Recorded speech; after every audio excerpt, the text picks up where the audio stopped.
C'est là, pour le coup, l'expression de Lacan.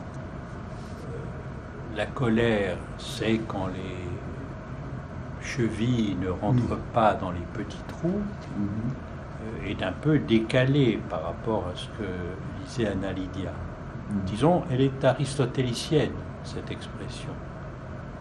Il faut qu'il y ait le sentiment d'une injustice. Ça n'a pas été juste.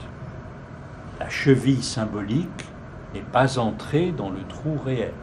Quelque chose du symbolique n'a pas fonctionné, et donc il y a une sorte d'érection du sujet avec un sentiment d'injustice, voulant se venger de cette injustice, et c'est ce qui fait qu'il peut y avoir des colères, il peut y avoir des saintes colères. Il y a cette expression dans les langues latines, il y a l'expression aussi bien en espagnol, elle doit exister en portugais. La sainte colère, d'ailleurs, bien entendu, qui renvoie à la colère de Dieu. Dieu connaît la colère, spécialement le Dieu des Juifs, connaît la colère. Dans toute sa force et sa dimension, il peut châtier. Il y a eu injustice lorsque l'homme s'est comporté de façon indigne, alors Dieu peut châtier. Il y a cette punition. Et les philosophes, précisément, là encore, souvent en disent moins que les théologiens sur ce qu'est la fonction et la justification de la colère.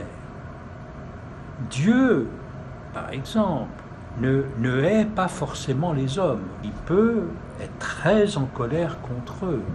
De même, la colère n'est pas forcément ce point qui dévoile tout le point de haine. La colère peut viser l'autre, mais pas jusqu'à la destruction. Colère et haine, justement, si nous voulons aborder la violence d'un point de vue clinique, c'est-à-dire séparateur de différence, et non pas un gros magma indifférencié.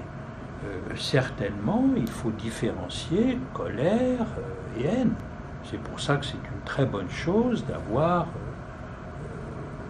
séparé dans le titre haine, colère, indignation, d'essayer en effet de les articuler, pas de les rabattre l'une sur l'autre.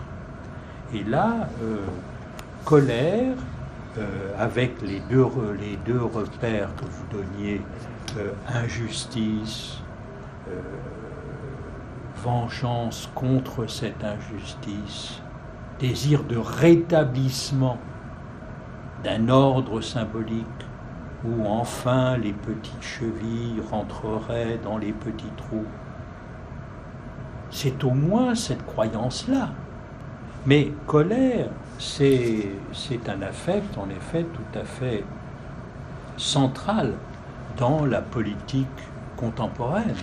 Au point que, d'ailleurs, il y a un philosophe politique, Sloterdijk, qui, il y a quelques années, avait fait un livre amusant sur la colère comme le grand affect, le seul affect politique, plus que la pulsion de mort.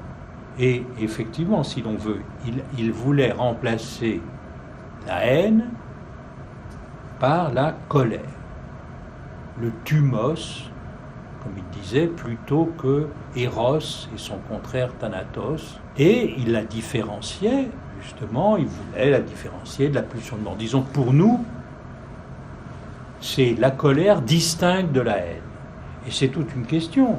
Est-ce qu'un leader populiste comme Trump, est-ce qu'il est, selon l'expression de Christian Salmon, est-ce qu'il est la banque centrale de toutes les colères ou est-ce qu'il est la banque centrale de toutes les haines?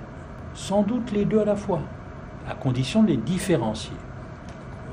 On connaît l'appui, on dit que l'appui des Blancs déclassées aux États-Unis ont été centrales, et on parle de ça classiquement dans les études politiques américaines comme white man's rage, cette rage avec cette dimension de colère impuissante qui finalement ne trouve son issue que dans l'addiction aux opiacés, si caractéristique justement d'un mode de traitement impossible de cette colère qui s'use sur un impossible.